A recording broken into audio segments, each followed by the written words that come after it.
नमस्कार, मैं हूं आशीष वर्मा। सीएनबीसी आवाज मोतीलाल ओसवाल स्टूडियोज में आप सबका स्वागत है। बारी है आज के मॉर्निंग कॉल की और शुरुआत करेंगे सुबह की टॉप हेडलाइंस के साथ।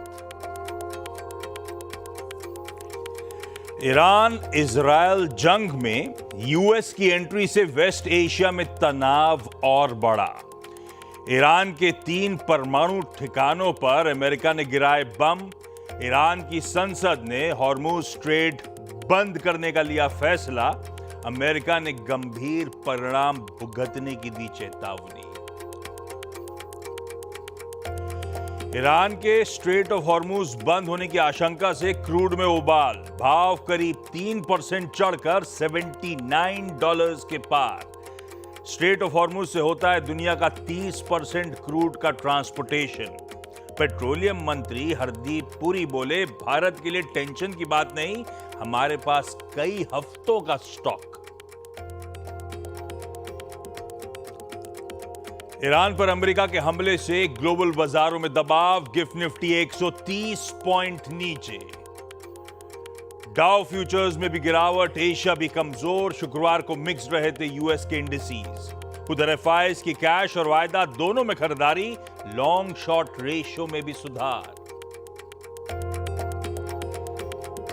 आज आईटी शेयरों पर रहेगा खास फोकस। FY25 की तीसरी तिमाही में एक्सेंचर के रेवेन्यू में 8% का उछाल। FY25 के लिए कंपनी ने लोकल करेंसी में रेवेन्यू ग्रोथ अनुमान बढ़ाकर 6 से 7% किया। फ्री कैश फ्लो का गाइडेंस भी बढ़ाया। और बीएल को यानी कि भारत इलेक्ट्रॉनिक्स को जून में मिले 585 करोड़ के अतिरिक्त ऑर्डर। कंपनी मिसाइल के लिए फायर कंट्रोल और साइडिंग सिस्टम की करेगी सप्लाई। उधर इसरो के small satellite launch vehicle production की बोली जीतने में कामयाब रही हिंदुस्तान एरोनॉटिक्स।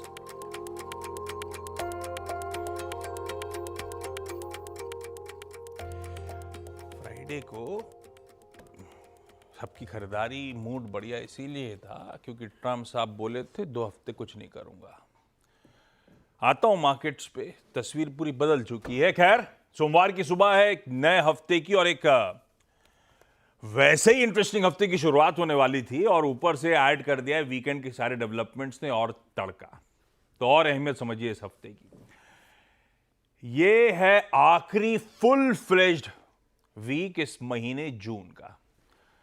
तो भाई साहब, अब ट्यूसडे को बीएसई के और थर्सडे को सारे एनएसई के मंथली कॉन्ट्रैक्ट्स की एक्सपायरी के अपन कर रहे होंगे तैयारी। मंथली कॉन्ट्रैक्ट्स, जून तिमाही, बड़ी वाली एक्सपायरी, जो समझना है समझिए। वैसे ही हफ्ते की अहमियत थी। दूसरी ज्यादा इंपॉर्टेंट चीज एक और थी, वो थी जेरोम पावेल साहब की टेस्टिमनी, बयान, सवाल जवाब यूएस के पार्लियामेंट में कह लीजिए। ट्यूसडे और वेडनेसडे 2 दिन था। इस बीच वीकेंड में डेवलपमेंट्स आए थे। गवर्नर है क्रिस्टोफर वॉलर, बहुत सारी स्पीचेस चल रही हैं गवर्नर्स की वहाँ पे। उन्होंने एक सटल हिंट दे दिया है जुलाई में दरों में कटौती का।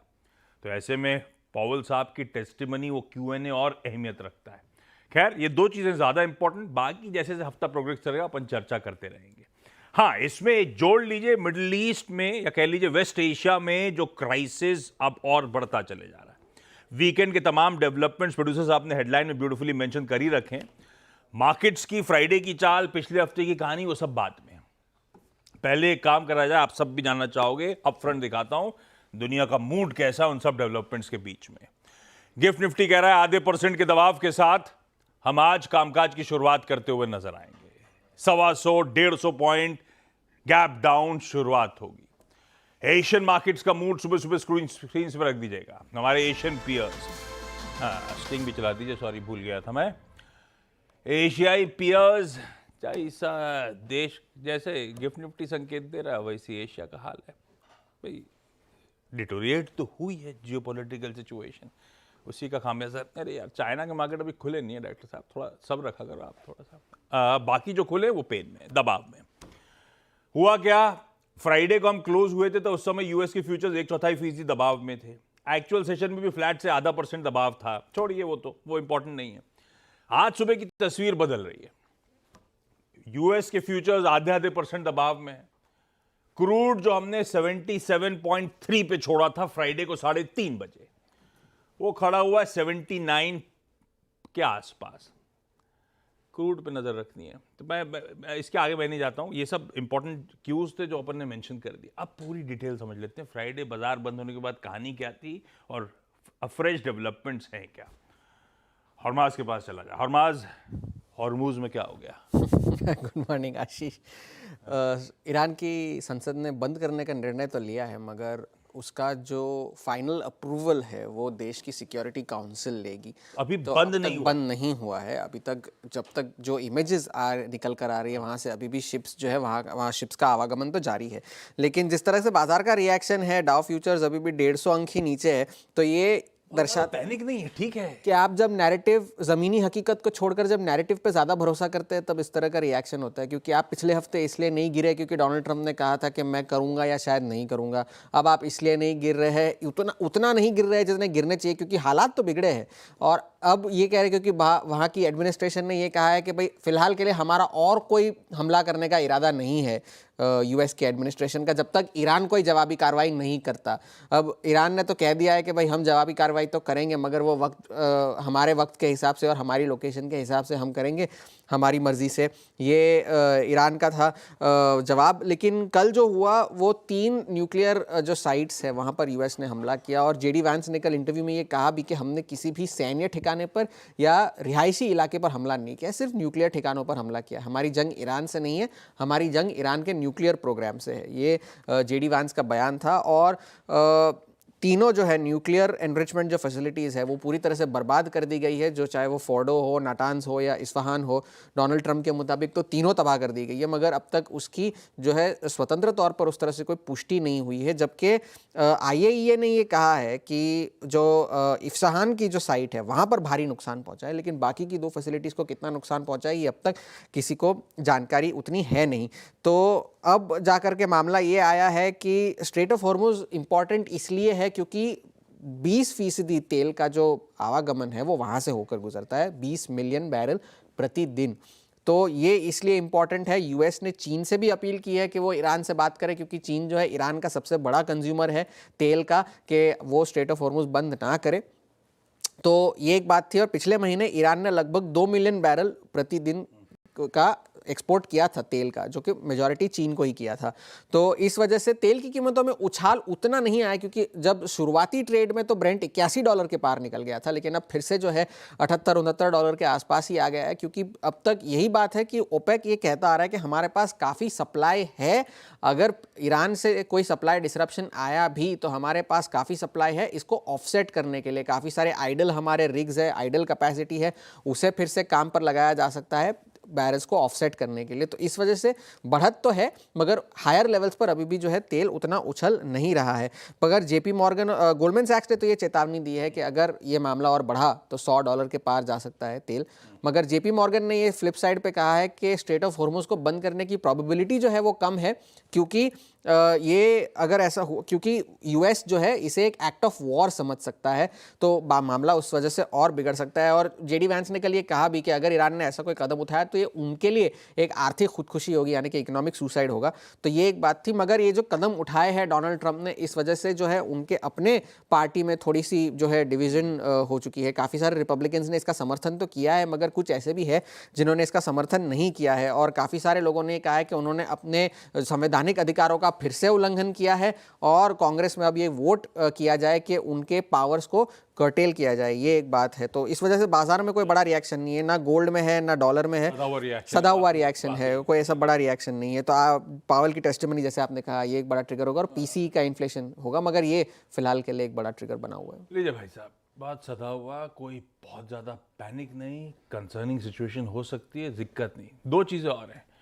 एक तो ट्रंप साहब की जवान की कोई बकत नहीं है, दुनिया समझ गई है, समझ ही रही है रोज रोज। दूसरा एक ये हो सकता है कि 2 हफ्ते बाद जो होना था शायद वो अभी हो गया, तो टाइमलाइन आपके लिए शॉर्टन हो गई। अब ये देखना होगा ईरान का रिएक्शन डिस्कशन टेबल पे नेगोशिएशन के लिए बैठता है या गुस्सा होता है और एग्रेसिव हो जाता है। अब वो देखना पड़ेगा, या वो देखते हैं कैसे अनफोल्ड होता है। लेकिन ये इंटरेस्टिंग, ग्लोब के सारे डेवलपमेंट्स, गिफ्ट निफ्टी 0.5% दबाव में ठीक है, हाथों हाथ ले लीजिए इस तरह के समीकरण के बीच में।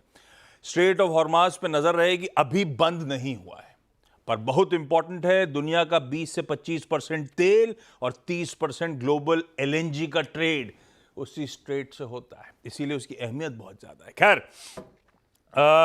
वीरू के पास चलने से पहले दिखाई जरा पिछले कुछ हफ्तों का जरा परफॉर्मेंस रखिएगा स्क्रीन पे। उठापटक के बीच में हो रहा है कामकाज, पिछले कई हफ्तों से यही कहानी है। बस ऑफ लेट की कहानी बदली ऐसी है कि अब हम एक स्टेप पीछे जा रहे हैं तो 2 स्टेप आगे आने की कोशिश कर रहे हैं, तो गेन्स अच्छे हुए हैं ऑफ लेट, वो आपकी स्क्रीन पे। इनफैक्ट लास्ट वीक का परफॉर्मेंस भी एक बार प्लीज स्क्रीन पे रखिएगा। Week on week almost 400 point का जंप, 1.25% के आसपास का उछाल पिछले हफ्ते। इक्वेशन सुधरी सिर्फ वो फ्राइडे के बाद, अदरवाइज तो हम एक फ्लैट वीक की तरफ बढ़ रहे थे। फ्राइडे ने सारी इक्वेशन सुधार दी। 393 points week on week gains, उसमें 320 पॉइंट तो फ्राइडे को ही मिले थे हमको। और फ्राइडे का इंट्राडे सेशन स्क्रीन पे लेकर आइएगा। एक डिसाइसिवली हमने अपने वो साइकोलॉजिकल माइलस्टोन को रिक्लेम करा, ऐसा कह लीजिए। 25,000 के ऊपर उसे रिक्लेम करा, 25,100 के ऊपर जाके बंद हुए और खड़े हुए थे उसी चैनल के अपर थ्रेशोल्ड के पास 25,200 250, जो सामने एक सरदर्द खड़ा था। थोड़े से आते आते वहीं पे समीकरण फिर बदल गए। ऐसे में वीरू से जाना जाए करना क्या है। Veeru, good morning. क्या व्यू बनाया भाई साहब, कैसे अप्रोच करें निफ्टी बैंक को? जी गुड मॉर्निंग आशीष। देखिए, शुक्रवार को एक बहुत स्ट्रॉन्ग मूव दिया और आपने कॉल राइटर्स के जोन को एज पर फ्राइडेज अप्रोच, जैसे ही 872 923 का जोन कटा, सब कुछ मिला। चाहे वो ऊपर की तरफ 24,973 हो, 25,020 और 25,073 बेस्ट मिला, और उसके बाद अच्छी शॉर्ट कवरिंग भी थी। एक स्ट्रॉन्ग क्लोज। अब आज आपको वीकनेस को प्ले करना है, इस सेंटीमेंट को, क्रूड, यूएस स्ट्राइक, सबको प्ले करना है। देखिए, हम एक बहुत स्ट्रॉन्ग ट्रैजेक्टरी में क्लोज हुए थे। प्राइस मैसेज स्ट्रॉन्ग था। It's a combination of short covering and fresh buying. कैसे अप्रोच करें इस डिप को? पहले आते हैं इंस्टीट्यूशनल अप्रोच पे आशीष। देखिए, एक चीज़ जो मुझे पिछले 3-4 दिन से अच्छी लग रही है आशीष, जो कि थोड़ा इंप्रेस भी कर रही है, और वो है कि एफआईएस की बाइंग आ रही है। That's good. और धीरे धीरे कैश मार्केट में ये एक ट्रेंड में तब्दील हो रही है। मैं सिर्फ, देखिए, इस डिजिट थोड़ी सी इन्फ्लेटेड भी होगी कुछ फिगर्स के चलते, लेकिन 3,050 करोड़ रुपये डीआईएस की सेलिंग थी, लेकिन इंडेक्स में फर्दर शॉर्ट ना जाना मुझे ये इंप्रेस कर रहा है। आप देखिए, मतलब जो इंडेक्स की प्लेसमेंट है उनकी, उसके मुताबिक उन्होंने शुक्रवार को लगभग 117 करोड़ रुपए की बाइंग करी। 4403 करोड़ रुपए की बाइंग थी स्टॉक फ्यूचर्स में, 57,000 कॉन्ट्रैक्ट लॉन्ग है, बैंकिंग स्टॉक फ्यूचर्स में और टेलीकॉम में और आईटी में कुछ लॉन्ग्स विजिबल थे। तो एफआईएस के स्टैट्स से मुझे थोड़ा सा कंफर्ट मिल रहा है। दूसरी बात, हम एक स्ट्रॉन्ग ट्रैजेक्टरी में क्लोज हुए। अब इस स्ट्रॉन्ग ट्रैजेक्टरी को हम कैसे रीड करें? ये नेट शॉर्ट कॉन्ट्रैक्ट्स में अगर आप देखें, फर्दर कोई शॉर्टिंग कैपिटलाइज नहीं हो रही, दैट्स गुड। देखिए, कॉल राइटर्स थे 25,200 पे और करीब करीब 25,500 के जोन में। 2 जोन्स पे कॉल राइटर प्लेस्ड हैं, 25,200 और 25,500 के आसपास। लेकिन बड़ी बात है कि 25,000 पे स्ट्रॉन्ग पुट राइटिंग हुई थी, और जिस क्लस्टर में सबसे स्ट्रॉन्ग पुट राइटिंग हुई है डीप आउट ऑफ मनी में, वो है 24,800 की स्ट्राइक। तो फ्रैंकली स्पीकिंग, जब तक हम 24,800 की ट्रैजेक्टरी के ऊपर रहते हैं, मेरे ख्याल से हम सिंक तो नहीं होंगे। Not exactly about stock futures, but index 24,800 के ऊपर जब तक है, सिंक तो नहीं होगा।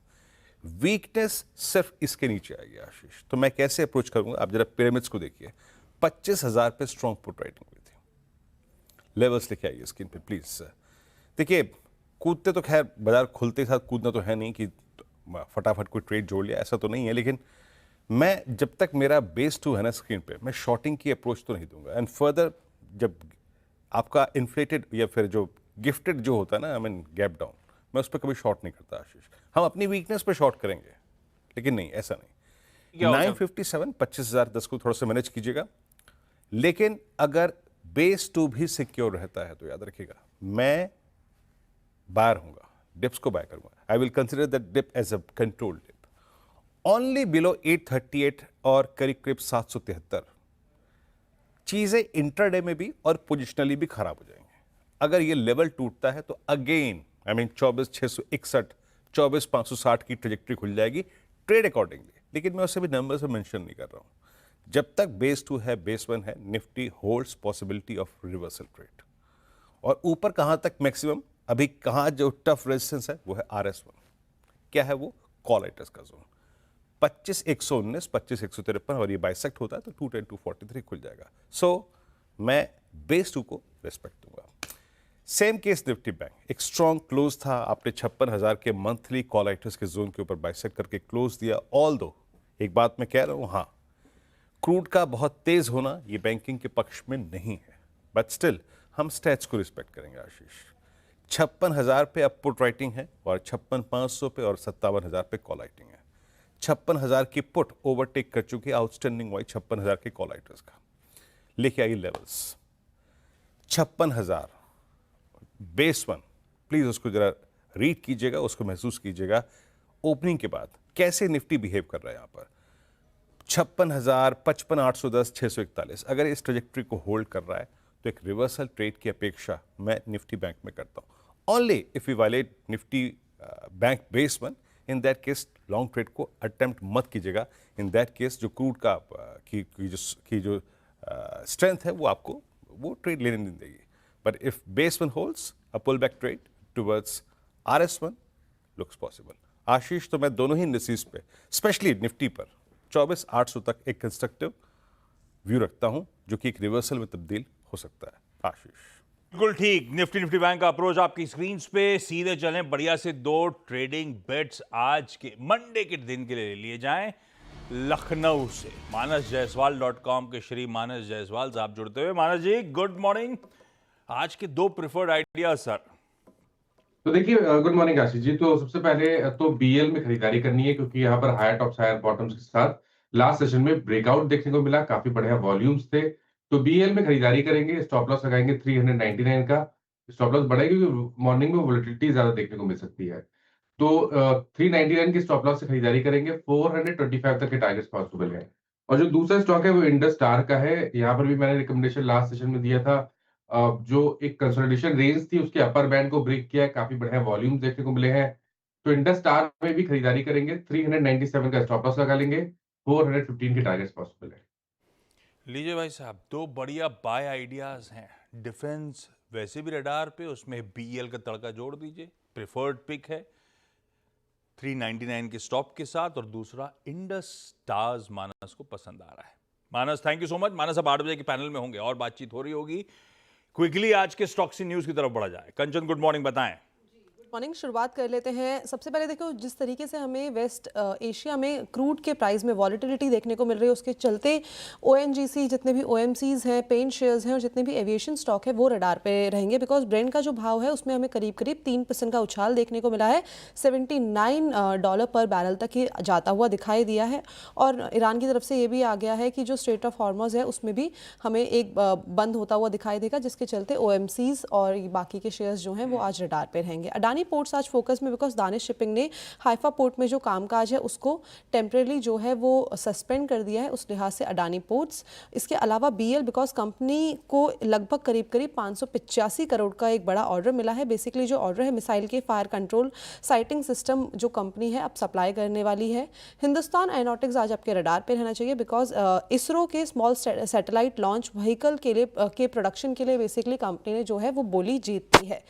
इसके अलावा एसेंचर, बिकॉज एसेंचर ने अपने Q3 के जो नंबर्स है उसको पेश कर दिया है, जहां पे Q3 में जो कंपनी की आय है उसमें करीब करीब 8% का उछाल देखने को मिला है। फिस्कल ईयर 25 के लिए जो लोकल गाइडेंस है उसको भी 6 से 7% तक जो है वो कर दिया गया है। वहीं ऑपरेटिंग मार्जिन की बात करी जाए तो उसमें भी करीब करीब 10 बेसिस पॉइंट्स का हमें एक उछाल देखने को मिला है। और जो कंपनी का फ्री कैश फ्लो का गाइडेंस है उसको भी बढ़ा दिया गया है, $9.7 बिलियन तक ये कर दिया गया है एजेंसर की तरफ से। Hilton metal, because Vande Bharat LHP Ford vehicles बनाने को कंपनी की बेसिकली मंजूरी मिल गई, और जो मंजूरी है वो राइट्स ने कंपनी को दी है, इस लिहाज से हिल्टन मेटल आज आपके रडार पे रहना चाहिए। Sai life science, because TPG Asia ने ब्लॉक डील के जरिए करीब करीब यहाँ पे 10% की जो हिस्सेदारी है उसको बेच दिया है। अगर डील का साइज देखा जाए तो वो मोटा मोटी करीब करीब 1505 करोड़ का है।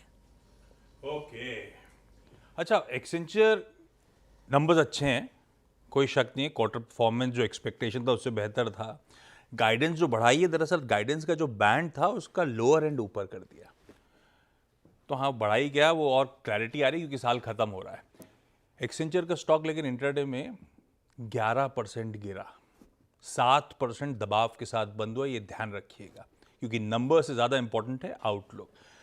न्यू डील की बुकिंग्स जो हैं कमज़ोर हैं, और ये back to back second straight quarter है जब नई डील्स बैक करना ठंडा पड़ रहा है, वो ज़्यादा कंसर्निंग है। इसलिए शायद एक्सेंचर के नंबर्स को एक्सट्रापोलेट करूं तो इंडियन आईटी वैसे आज थोड़ा सा हो सकता है दिक्कत में आ रहा हो, पर रेडार पे रखेंगे। लेकिन हाँ, ये सारे इंटरेस्टिंग स्टॉक आइडियाज आज के लिए, आइडियाज मतलब सॉरी, खबरों वाले स्टॉक्स आपके लिए। ब्रेक, डिटेल और लिस्ट है, बहुत सारे स्टॉक्स की न्यूज़ है वैसे, डिटेल लिस्ट पे अपन 8 बजे चर्चा कर रहे होंगे। आज की ब्रोकरेज रिपोर्ट ले आते हैं।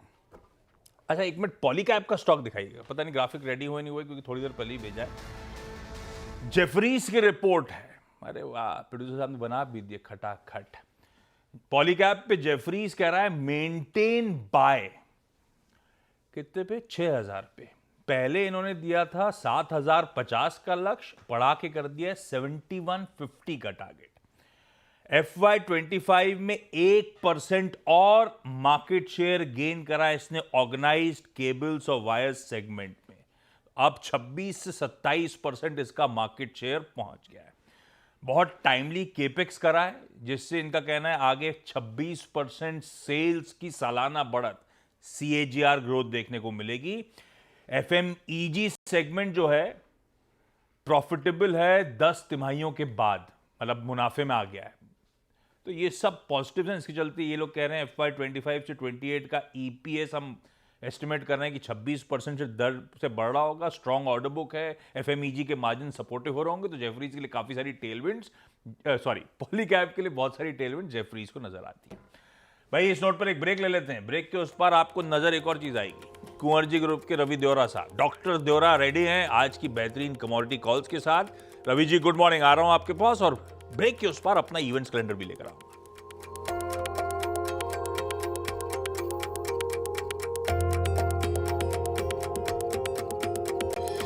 सेकंड प्लेट दिखा देता हूं। हालांकि क्रूड सबसे इंपॉर्टेंट क्यों है वो मैंने अपफ्रंट बता दिया है।